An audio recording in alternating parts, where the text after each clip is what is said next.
ஓரமாக இருப்பாங்க. ஒரு நாள் ஒருத்தர் ஜெபம் பண்ணானா ஆண்டவர்கிட்ட, ஆண்டவரே ஒரு வெள்ளைக்கார சபை, சபைக்கு நான் போன ரொம்ப நாள் பார்க்குறேன், உள்ளே போகக்கூடாது. ஏன்னா எனக்கு ஒரு வாய்ப்பு தாங்க உள்ளே போய் சத்தியம் கேட்குறதுக்கு. அப்போ ஆண்டவர் சொன்னாரான், டேய் நான் 2000 வருஷமாக இருக்கிறேன்டா, என்னையே உள்ளே சேர்க்கலை. 2000 வருஷமாக நான் உள்ளே போகலான்னு பார்க்குறேன், என்னையும் அவங்க உள்ளே சேர்க்கலை. நான் ஜூவிஷ், அதனால் என்னையும் உள்ளே சேர்க்கலை. அது வெள்ளைக்காரங்க மட்டும்தான் போக முடியும். இன்றைக்கி உலகத்தில் கருப்பொருள் இல்லாத தேசங்களே இல்லை. ஊழியத்தில் கூட அவங்க தான் நம்பர் 1. இன்னைக்கு நெல்சன் மண்டேலா, ஒரு ஒபாமா, நீங்கள் நிறைய பேர் சொல்லிகிட்டே போகலாம். அதுபோல் நான் சொல்ல வந்த கருத்து, இப்படிப்பட்ட ஒரு சூழ்நிலையில் யார் வந்தது? ஆமேன் சொல்லுங்க, ஆமேன் சொல்லுங்க. இப்படி சொல்ல வந்தேன். இது அந்த வசனத்தை படித்து பாருங்கள், அந்த வசனத்தை படித்து பாருங்கள். 77.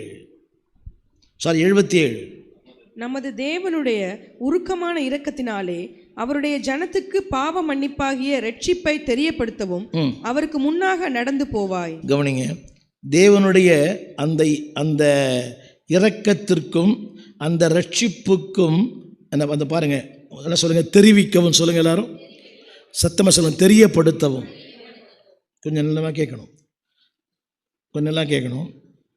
அந்த மக்கள் எப்படி வாழ்ந்திருப்பாங்கன்னு பாருங்கள். அந்த நாட்களில் குடும்பத்தில் இருள், தனிப்பட்ட வாழ்க்கையில் இருள், சமுதாயத்தில் சத்தியம் தெரியாது, இரட்சகர், மீட்பு, எதிர்காலம், நம்பிக்கை, பரலோகம் ஒன்றுமே தெரியல. தெரியாத மக்களுக்கு தெரியப்படுத்தத்தான் இயேசு பூமியில் பிறந்தார். காலையில் பேசுவோம் அதை பற்றி. சொல்லுங்கள், தெரியாத ஒன்றை தெரியப்படுத்தினார். எனக்கு ஒன்றுமே தெரியல, எனக்கு தெரியப்படுத்தத்தான் இரட்சகர் இயேசு பூமியில் பிறந்தார்.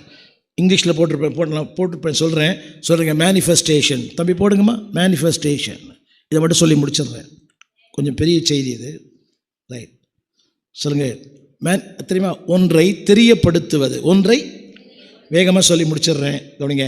தேவன் தன்னை வெளிப்படுத்தினார். சொல்லுங்கள் எல்லாரும், தேவனை வெளிப்படுத்தினார். ஒரு சின்ன கேள்வி, கடவுள் எப்படி இருப்பார்? இவர் தான் கடவுள் இவர் தான். வசனம் படிச்சிங்க, கொலோசியர் 2:9.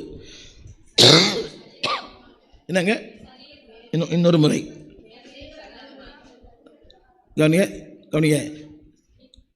கவனிங்க. காணக்கூடாத ஒரு தெய்வத்தினுடைய பரிபூரணத்தை ஒரு நிமிஷம் அறிந்து கொள்ள வேண்டுமானால் அதற்கு ஒரு அமைப்பு தேவை. கொஞ்சம் கவனமாக கேட்கணும். காணக்கூடாத அவருடைய